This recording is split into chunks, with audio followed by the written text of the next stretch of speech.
Hola amigos, ¿qué tal? Stuart here from Spain Speaks with an update video. We'll have a bit of a chat about what's happened in Spain over the last day or so, some of the stories that have been making headlines in this country, and we'll also go into the comment section on previous videos and check out what has been happening there. Now, sitting outside today, fantastic day. A little bit cloudy sometimes, but the sun out at the moment. Enjoying a nice spring day today. Now, the weather is making headlines. The torrential downpours that some parts of the country have experienced in recent times, for example, Madrid, Barcelona, Murcia, other parts of the country, as I said, making headlines today. And as we can see here, Barcelona, Ibiza, Madrid, flash floods trigger travel warning in popular holiday destinations. Record rainfall has left roads and metro stations in Spain flooded, adding to the problems created by a prolonged drought. Huge swathes of the country have been placed under yellow warning by Spain's meteorological office, the AEMET, due to the risk of heavy rain and storms. Tourist hotspots Andalusia, Alicante, Barcelona, Ibiza, Madrid and Valencia are included in the 14 affected regions. Part of the southeast region of Murcia are currently under more severe orange warning for rainfall. Despite the downpours, Spain is on track for its driest summer since record-keeping began in 1961, according to AEMET. So, there we go. From the title, flash floods trigger travel warnings, and if you are travelling around Spain currently in one of the places mentioned here, whether it's Barcelona, Ibiza, Madrid, Valencia, Andalusia in general, Alicante and also Murcia, be careful with these flash floods, because as we have seen with the images of these flash floods on the television recently, they can cause a lot of damage to property and also to humans, so be careful. Now, another piece of news that caught my attention today related to driving in this country. So if you are a driver here in Spain, or if you're coming down from another European country or the United Kingdom, watch out, because as we can read here, the number of fines handed out in Spain rockets following rollout of more hidden cameras on roads. The number of fines handed out to drivers in Spain has soared since authorities rolled out more hidden traffic cameras on the roads. A recent report by the Automovilistas Europeos Asociados showed the Directorate General for Traffic, the DGT, issued a total of 5,542,178 fines in 2022, amounting to more than 507 million euros, an increase of 15.6% on the fines handed out in 2021. The AEA also pointed out that speeding continues to be the most common road offence, with 2 of every 3 fines handed out for speeding. This was followed by the offence of not passing the ITV Technical Vehicle Inspection test, with an increase of 4.6% compared to the figures for 2021. Driving without a licence up 8.4%, not wearing a seatbelt up 0.16%, and driving while using a mobile phone. So there we go. So if you are a driver here in Spain or planning to drive here in Spain over the next few months because of those summer holidays, watch out, because the traffic cops are out there and they're handing out fines left, right and centre, especially because of these hidden cameras. And amazing, some of the other offences registered here and fines handed out for those ones too. For example, driving without the ITV vehicle inspection test passed. Also driving without a licence, that's up as well. Not wearing a seatbelt, also up. And driving while using a mobile phone. People still doing that, unfortunately. Now, another story that is dominating headlines in Spain today is the general elections that have been called for the 23rd of July. Bang smack in the middle of summer, and let's just say that a lot of Spaniards are not happy about that date, because a lot of people will be away on holiday. And as we can read here, almost 20 million Spaniards away from home and in hot weather. The unprecedented challenge of voting on the 23rd of July. The 23rd of July 2023, that is the date on which Spaniards are called to vote again in the middle of July, in the middle of summer. In many areas of Spain, we will do so with the temperatures close to or above 40 degrees Celsius.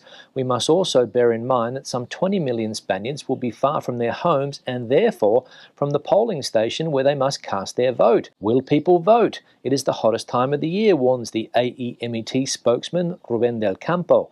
July the 23rd coincides with the Canicula, the driest and hottest month in Spain, which runs from July the 15th to August the 15th, confirms Samuel Biena, meteorologist. So the challenge of voting on the 23rd of July, these elections called by the Prime Minister the other day, don't know what he was thinking of. I think he's trying to take his revenge on people for not voting for him, or there must be some other type of strategy behind choosing that date. I don't know, but as we can see here, most likely it's going to be a hot day, and normally, if other years are anything to go by, some 20 million people won't be close to their homes. They'll be away on holiday, whether it's here in Spain somewhere, maybe on the coast, maybe in the mountains, or perhaps they have planned an international holiday this year, and having to stick around to vote is going to put a spanner in the works for many people. So as I said before, a lot of people here not happy about the date chosen by the Prime Minister, Mr. Sanchez, and a lot of people angry with Mr. Sanchez for choosing that date. And the final piece of news today related to unemployment in this country, high unemployment in this country. And as we can read here, the 3 regions with the highest unemployment rates in Europe are in Spain. Europe's unemployment rate is at an all-time low, although it seems that this does not affect Spain. A study has published the regions with the highest unemployment rates in Europe, and the top 3 are in Spain. In other words, the 3 regions with the highest unemployment in Europe are Spanish. They are Ceuta with 28.4%, Melilla with 21.6%, and Andalusia with 19% respectively. These figures contrast significantly with the average unemployment rate for people aged between 15 and 74 in the member states as a whole, which was 6.2%, according to data from the EU Statistics Office, Eurostat. So those North African Spanish cities of Ceuta and Melilla with unbelievable unemployment rates, close to 30% in Ceuta, as we can see here, 28.4% to be exact, and in Melilla, 21.6%, and Andalusia as a whole, 19% unemployment rate. Absolutely shameful. Now let's go into the comment section and check out what has been happening there. One here from CL Man about causing the population to vote in July and disrupting their vacations. It will backfire and finish Sanchez's political career.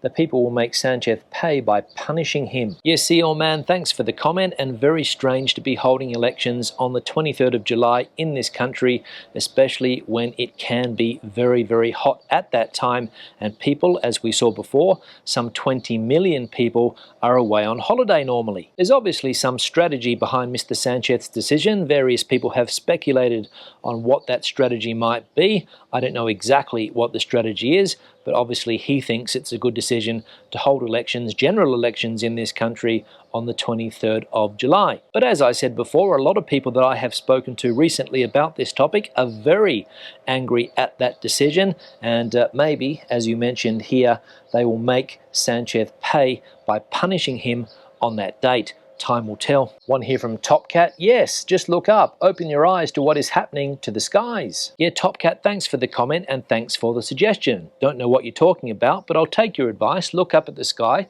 see what's happening there. Clouds, blue skies, nothing unusual. So again, I don't know what you're talking about. And if you are, Top Cat, trying to suggest that something fishy is going on up there in the skies, my advice to you would be to take a break from the internet, because you are very far down a rabbit hole, and I don't know where it's going to lead to. One here from Sally. I have lived in Spain for more than 20 years, both on the Costa and now inland Andalusia. I have amazing Spanish neighbours and never felt disliked or any such anti-Brit feeling. Sally. Yes, Sally, thanks for the comment, and this comment relates to something that we saw last week. A British person on the channel, can't remember what the guy's name was, says that he doesn't feel welcome here in Spain. He says that Spanish people treat him badly, and he gets the impression that they're only after his cash. They don't want any other type of relationship but to take away his money. And I posed the question last week to other British people or English-speaking people in this country. The majority of the feedback came back positive, like this one here from Sally, living in Spain for more than 20 years and never had a problem with the locals. So basically, I don't know what's going on with the person that wrote the original comment. Living here in Madrid, I have never had a problem with the locals here. I've had a few run-ins with the neighbours for various things, nothing to do with where I'm from, but that could happen in any neighbourly relationship. I don't think it's got anything to do with the fact that I wasn't born and raised in this country, or at least that's what I think. And finally, one here from Steve. Currently in your lovely Madrid, though haven't seen much as it's constantly raining.